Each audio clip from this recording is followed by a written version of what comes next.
Saare ജഹാം C അച്ഛ ഈ വണ്ടിക്കകത്ത് കയറിയിട്ട് സാറിന് ഇഷ്ടായില്ല. ഹിന്ദു സിത്ത ഹമാര ഹമാര, ഈ വണ്ടി ഞങ്ങളുടെയാണ് ഞങ്ങളുടെ. ബ്രോ ബ്രോ ബ്രോ ഞാൻ മലയാളിയാണ്, ഇങ്ങേര് മാത്രമാണ് ഹിന്ദി.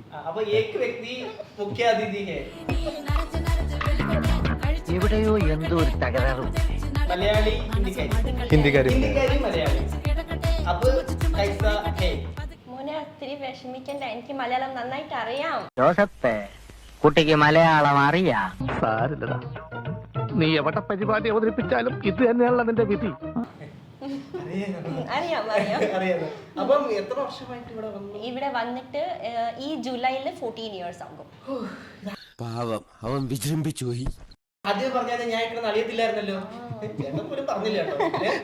നല്ല രസമുണ്ടായിരുന്നു കാണാൻ വേണ്ടിട്ട്. ഇതേ അവസ്ഥയായിരുന്നു ഞാൻ വന്ന ടൈമില് ഞാൻ മലയാളം പറയാൻ തുടങ്ങിയപ്പം ഇതേ അവസ്ഥയായിരുന്നു. പിന്നെ എങ്ങനെയാണ് അത് പഠിച്ചെടുത്തത്? പഠിച്ചത് ആ ടൈമിൽ വാട്സാപ്പ് അങ്ങനെ റീൽസ് അങ്ങനെ ഒന്നും ഇല്ലായിരുന്നു. ആ ടൈമിൽ കൂടുതൽ റേഡിയോസ് ഒക്കെ ആയിരുന്നു. അപ്പൊ റേഡിയോസ് FM കേട്ടു, മലയാളം FM ഒന്നും മനസ്സിലായില്ല, കേട്ടു. മലയാളം മൂവീസ് കണ്ടു വിത്ത് സബ് ടൈറ്റിൽസ്. അത് പിന്നെ ഈ ജ്വല്ലറീസ് ഒക്കെ ഇല്ലേ, ഭർത്താവിനെ ഞാൻ പിന്നെയാ കണ്ടേ. പിന്നെ അപ്പത്തേക്കും കുറച്ച് ഞാൻ അഡ്ജസ്റ്റിംഗ് മലയാളമായി കണ്ടു. എന്റെ ഇങ്ങനത്തെ ആ വണ്ടിക്ക് ധാരാളം കൂട്ടുണ്ട് ഇപ്പൊ. മലയാളം കേട്ടിട്ടാണ് ഇംപ്രസ് ആയത്. ഇതൊക്കെ എന്ത് വേറെ വഴിയില്ലല്ലോ. ഇനി ഇപ്പം നന്നായിട്ട് പറയും. അയ്യോ, അതിന്നൊക്കെ ഉള്ള ഒരു പ്രചോദനമാണ് പഠിക്കാനുള്ള കാര്യം. അപ്പൊ ഇപ്പം ഇവിടെ താമസിക്കുന്നത്? ഇപ്പം ഞങ്ങൾ കോഴിക്കോടാണ് സ്റ്റേ ചെയ്യുന്നത്. വിപിന്റെ വീട് തൃശ്ശൂരാണ്. അപ്പം ഇൻഡോറിനാണ് ഇപ്പൊ ഇങ്ങോട്ട് മാറി താമസിക്കുന്നത്. അപ്പം അവിടുന്ന് എന്തൊക്കെ മാറ്റങ്ങളാണ് ഇവിടെ വന്നതിന് ശേഷം തോന്നിയിട്ടുള്ളത്? ലൈഫ് സ്റ്റൈലിന്റെ കാര്യമായാലും എന്റെ ലൈഫില് മൊത്തം മാറി. ഞാൻ ഫുള്ളേ മാറി. ഞങ്ങളുടെ കൾച്ചറെ കംപ്ലീറ്റ്ലി ഡിഫറെന്റ് ആണ്. അവിടുത്തെ കൾച്ചർ ഡിഫറെന്റ്. ഇവിടെ ഭക്ഷണവും കാര്യങ്ങളൊക്കെ ഭക്ഷണം മൊത്തം ഡിഫറെന്റ് ആണ്. ഇവിടെ മൊത്തം കോക്കനട്ട് ഓയിൽ അഡ്ജസ്റ്റ് ചെയ്യാൻ 3 വർഷം എടുത്തു എനിക്ക്. അയ്യോ, ഇപ്പം ഓക്കെ ആയി.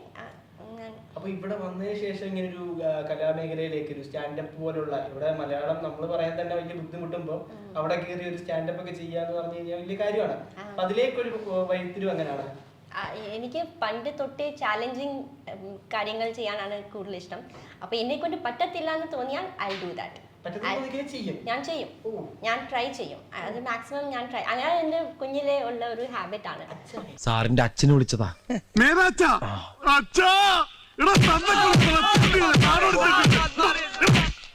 അങ്ങനെ ഒരു ഹാബിറ്റ് ഉണ്ട് എനിക്ക്. അതുകൊണ്ടാണല്ലോ മലയാളത്തിനെ കെട്ടാൻ നോക്കിയത്.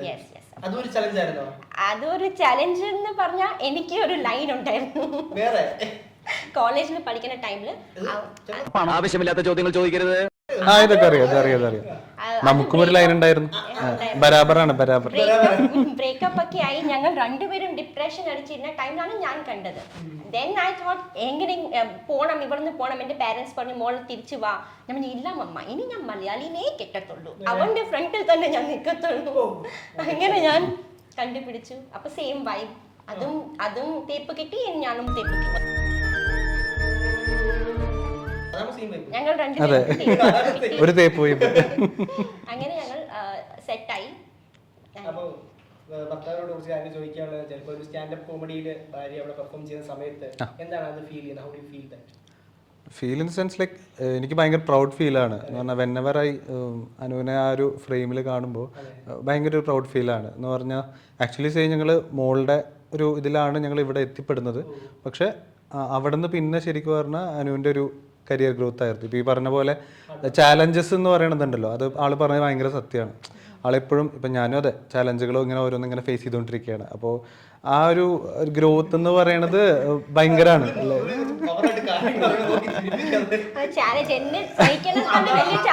ആ ഒരു രീതിയിൽ പറഞ്ഞു. ഇങ്ങനെ എന്തെങ്കിലുമൊക്കെ പറയുമ്പോഴേ എൻ്റെ മനസ്സിനൊരു സന്തോഷം ഉണ്ടാവുള്ളൂ. അപ്പോൾ എന്താ പറയുക, എപ്പോഴും ഒരു അഭിമാനമാണ്. ലൈക്ക് അനു ആ ഒരു സ്റ്റേജിൽ ഇപ്പോൾ ഞങ്ങളാണ് അതിലത്തെ മെയിൻ എന്താ പറയുക വേട്ടമൃഗങ്ങൾ എന്നൊക്കെ പറയണത്. എന്നാലും ഞങ്ങളത് ഭയങ്കര എൻജോയ് ചെയ്യാറുണ്ട്. അപ്പൊ ഇത് ഈ ഒരു സക്സസ് ആയി നിൽക്കുന്ന തുടക്കത്തിൽ സമയമുണ്ടല്ലോ ഇതിനു വേണ്ടി ട്രൈ ചെയ്യുന്ന സമയം. ആ സമയങ്ങളിൽ സ്ട്രഗിൾ ആയാലും സൊസൈറ്റിയിൽ നിന്നായാലും ഫാമിലിയിൽ നിന്നായാലും ഒക്കെ എന്തെങ്കിലുമൊക്കെ എതിർപ്പുകൾ നെഗറ്റീവുകളൊക്കെ വന്നിട്ടുണ്ടോ? അങ്ങനെ ഒരു നെഗറ്റീവ്നെസ് എന്നല്ല, എന്നാലും കുഴപ്പമില്ല എന്ന് പറഞ്ഞാൽ ആ ഒരു ഇനീഷ്യൽ ഫേസിൽ എപ്പോഴും ഒരു സ്ട്രഗിൾ ഉണ്ടായിരിക്കുമല്ലോ. കൂടുതൽ സ്ട്രഗിൾ അനുവിനായിരുന്നു, കാരണം ഈ ഭാഷയുടെ ഒരു പ്രശ്നം എന്ന് പറയുന്നത് ഭയങ്കരമാണ്. ഇപ്പോഴും ഞാൻ എൻ്റെ സ്ക്രിപ്റ്റ് തന്നെയാണ് എഴുതുന്നത്. ഓരോ ടൈം മലയാളം എഴുതുമ്പോൾ ഞാൻ ഓരോ വേർഡിൻ്റെ ഫസ്റ്റ് ഗൂഗിളാണ് എൻ്റെ ബെസ്റ്റ് ഫ്രണ്ട്. ഗൂഗിൾ എടുത്ത് നോക്കും ഇതിനെ മലയാളത്തിലേക്ക് ഞാൻ പറയണേ, ഓക്കെ അത് എങ്ങനെ ഓരോ വേർഡ് ടു വേർഡ് ഇങ്ങനെ എഴുതിയിട്ടാണ് സ്ക്രിപ്റ്റ് റെഡിയാക്കുന്നത്. അതൊരു ബിഗ് ചാലഞ്ച് തന്നെ, but I am enjoying it. ഇഷ്ടമാണത്. ഇപ്പം ഇൻഡോറിലായിരുന്നെങ്കിൽ അവിടെ എന്തായിരിക്കും ലൈഫ് എന്ന് ചിന്തിച്ചിട്ടുണ്ടോ? വല്ല ഹൗസ് വൈഫ് ആയിട്ട് ആരെങ്കിലും വീട്ടിൽ നിൽക്കും, അവിടെ അങ്ങനെ കൾച്ചറാണ്. ഇത്രയും അങ്ങനെയല്ല അവിടെ. ഇത്രയും നമുക്കൊരു എക്സ്പ്ലോർ ചെയ്യാനുള്ള മേഖലകൾ ഇല്ല അവിടെ ഇല്ല. മേ ബി മോഡേൺ ഇവിടത്തെക്കാളും കൂടുതലും മോഡേൺ ആണ് അവിടെ പ്ലേസ്. ബട്ട് അത്രയ്ക്കും ഇത്രയും എക്സ്പോഷർ എനിക്ക് ചിലപ്പോൾ അവിടെ കിട്ടത്തില്ലായിരുന്നു. ഞാൻ ജേർണലിസ്റ്റ് ആവാനായിരുന്നു ആഗ്രഹിച്ചത്. എൻ്റെ മമ്മ എന്നെ സമ്മതിച്ചില്ല. അപ്പോൾ ഞാൻ എന്നെ MBA ചെയ്യാൻ കേരളത്തിൽ തന്നെ നിർബന്ധിച്ച് വിട്ടതാ.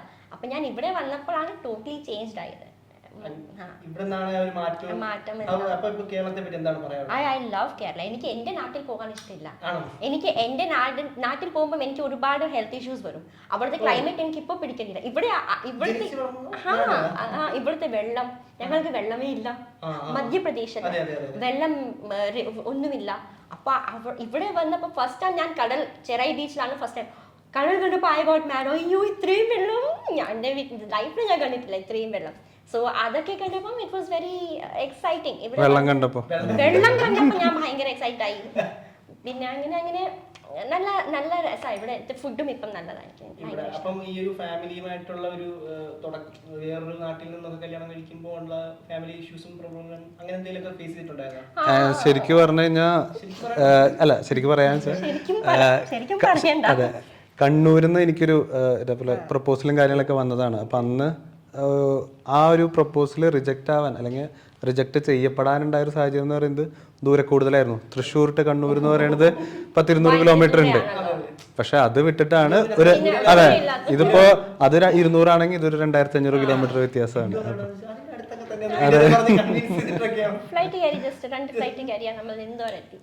അപ്പോൾ ഇനി എന്താണ് ഭാവിയിലെ വലിയ വലിയ നേട്ടങ്ങളിലേക്കുള്ള ഒരു പോക്ക്, അതിന്റെ ഒരു വഴിത്തിരിവ് എങ്ങനെ, എന്താണ് ചെയ്യാൻ പോകുന്നത്? ഞാൻ മെയിൻലി കോൺസെൻട്രേറ്റ് ചെയ്യുന്നത് എന്നെ തന്നെ, ഞാൻ എന്തുവാ ചെയ്യണേ അതിൽ തന്നെ ഞാൻ എന്നെ ഇമ്പ്രൂവ് ചെയ്യാൻ വേണ്ടിയിട്ടാണ് നോക്കണേ. ഇപ്പം ഇതുവരെ ഞാൻ മലയാളം നല്ല രീതിയിൽ ഇമ്പ്രൂവ് ആയിട്ടുണ്ട്. ഞാൻ എഴുതാനും തുടങ്ങി. ഇപ്പം മലയാളം വായിക്കാനും പഠിക്കാനും ട്രൈ ചെയ്തുകൊണ്ടിരിക്കുകയാണ്, വായിക്കാനും എഴുതാനും ട്രൈ ചെയ്തുകൊണ്ടിരിക്കുകയാണ്.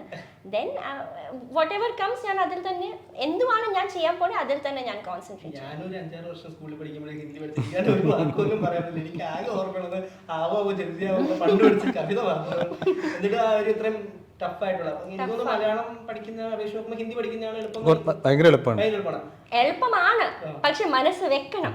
ഞാൻ എൻ്റെ കോളേജിൽ ഒരു ഹിന്ദിക്കാരിയായിരുന്നു. എൻ്റെ കോളേജിൽ ഒരു 600-700 സ്റ്റുഡൻസ് ഉണ്ടായിരുന്നു, എല്ലാം മലയാളീസ്. ഞാൻ മാത്രം ഹിന്ദിക്കാരി. പക്ഷെ അവർ എന്നെ മലയാളം പഠിപ്പിച്ചു, അവർ ആരും ഹിന്ദി പഠിച്ചില്ല. എനിക്ക് ലാംഗ്വേജ് പഠിക്കാൻ ഭയങ്കര ഇഷ്ടമാണ്. കുറെ ലാംഗ്വേജസ് അറിയാം. എനിക്ക് ഗുജറാത്തി, മറാഠി, ബംഗാളി, പഞ്ചാബി, രാജസ്ഥാനി, മാൽവി, മാർവാടി. ഇപ്പൊ തമിഴ് പഠിപ്പിക്കാനായിട്ട് ശ്രമിച്ചുകൊണ്ടിരിക്കുകയാണ്. തമിഴ് നന്നായിട്ട് പറയും. ഹിന്ദി നന്നായിട്ട് പറഞ്ഞാൽ അത്യാവശ്യം ടാക്കിൾ ചെയ്യാം, നമുക്ക് ആവശ്യമുള്ള കാര്യങ്ങൾ. അതെ അതെ അതെ അതെ അതെ. ബാക്കിയുള്ള ലാംഗ്വേജുകളൊക്കെ അതൊക്കെ എങ്ങനെ പഠിച്ചത്? ഞാൻ മധ്യപ്രദേശിന് പറയുന്നത് സെൻട്രൽ ഇന്ത്യ ആണ്. ഇവിടെ എല്ലാ ലാംഗ്വേജസിലെ ആൾക്കാരുണ്ട്.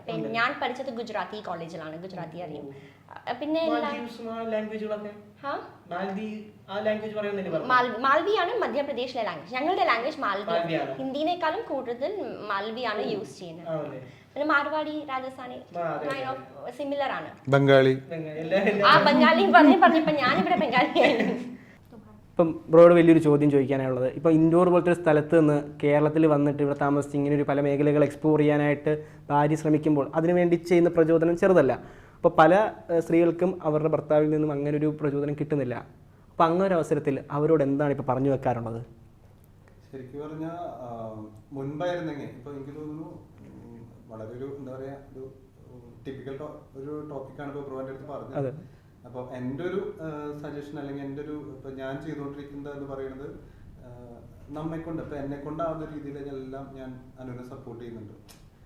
അതായത് ഇപ്പോൾ ആളുടെ ഒരു കരിയർ അല്ലെങ്കിൽ ഇപ്പോൾ നമ്മളിപ്പോൾ ഒരു സൊസൈറ്റി കൺസിഡർ ചെയ്യുകയാണെന്നുണ്ടെങ്കിൽ ഹസ്ബൻഡ് മാത്രം ജോലി ചെയ്യുക, കൺവെൻഷനൽ ആയിട്ടുള്ള രീതികളൊക്കെ. നമ്മുടെ ഇപ്പൊ ഈ ഒരു ടിപ്പിക്കൽ ടൈം എന്ന് പറയുന്നത് രണ്ടുപേരും സപ്പോർട്ട് ചെയ്യുക, ഇങ്ങോട്ടും എന്താ പറയാ, എങ്ങനെയൊക്കെ അങ്ങോട്ടും ഇങ്ങോട്ടും ഫാമിലി നമുക്ക് മുന്നോട്ട് കൊണ്ടുപോകാൻ പറ്റും അതേപോലെ ചെയ്യാം. അപ്പോൾ എന്നെ കൊണ്ടാവുന്ന രീതി അല്ലെങ്കിൽ എന്നെ കൊണ്ടാവുന്ന ഇപ്പോൾ ആള് എന്ന് പറയുന്നത് വേറെ മേഖലയാണ്, ഇപ്പോൾ ഭയങ്കര കഷ്ടപ്പാടാണ്. അപ്പോൾ എന്നെ കൊണ്ട് മാക്സിമം ഏത് തരത്തിലൊക്കെ അങ്ങനെ സപ്പോർട്ട് ചെയ്ത് മുന്നോട്ട് വന്നിട്ട് അതൊക്കെ ഞാൻ ചെയ്യും. അപ്പോൾ ആ ഒരു സെയിം സംഭവം തന്നെ ഇപ്പോൾ ഇതേപോലെ ഈ വീഡിയോ കാണുന്ന ആരെങ്കിലൊക്കെ ഉണ്ടെങ്കിൽ നമ്മെ കൊണ്ട് ചെയ്യാൻ പറ്റാവുന്ന കാര്യങ്ങളൊക്കെ നമ്മൾ ചെയ്തു കൊടുക്കുക, ഹെൽപ്പ് ചെയ്യുക, സപ്പോർട്ട് ചെയ്യുക എന്നൊക്കെയാണ്. ഓക്കെ, ആ ഒരു ബോണ്ടിങ് നിങ്ങളുടെ ഇടയിൽ നല്ല രീതിയിൽ വർക്കൗട്ട് ആവുന്ന ഇവിടെ ഇരിക്കുമ്പോൾ തന്നെ എനിക്ക് മനസ്സിലാവുന്നുണ്ട്. അപ്പോൾ സുഹൃത്ത്, എവിടെ ആയാലും ഭാഷയുടെ അതിർവരമ്പില്ലാതെ ഒരാൾക്ക് അയാളുടെ മേഖല ഏതാണെന്ന് കണ്ടെത്തി അവിടെ അവർക്ക് വെള്ളിക്കൊടി പാറിക്കണമെങ്കിൽ അതിനൊരാളുടെ സപ്പോർട്ട് വേണം, അത് മുന്നോട്ട് പോകാനായിട്ടുള്ള ധൈര്യവും വേണം. അതിനുത്തമ ഉദാഹരണമാണ് ഇവിടെ ഇരിക്കുന്ന ഈ 2 പേർ. ഇനി ഇതുപോലുള്ള ഒരുപാട് പേരെ കണ്ടുമുട്ടട്ടെ, അവരോടൊക്കെ സംസാരിക്കാൻ സാധിക്കട്ടെ. കുറച്ച് വേർത്തെങ്കിലും സിമന്റ് കയ്യിലൊക്കെ തേച്ചേക്കാം. ആകെ ടയേർഡായി. 11 മണിയുടെ ഇടച്ചായ കുടിക്കാൻ പോയാലോ? അതിന് സമയമായില്ലല്ലോ, നീ ഇപ്പൊ വന്നേലുള്ളൂ. വന്നോണ്ടല്ലേ പറഞ്ഞത്. Nice talk with you. അപ്പോൾ ഇനി എല്ലാവർക്കും ഒരു ഹാപ്പി അച്ചാദിൻ.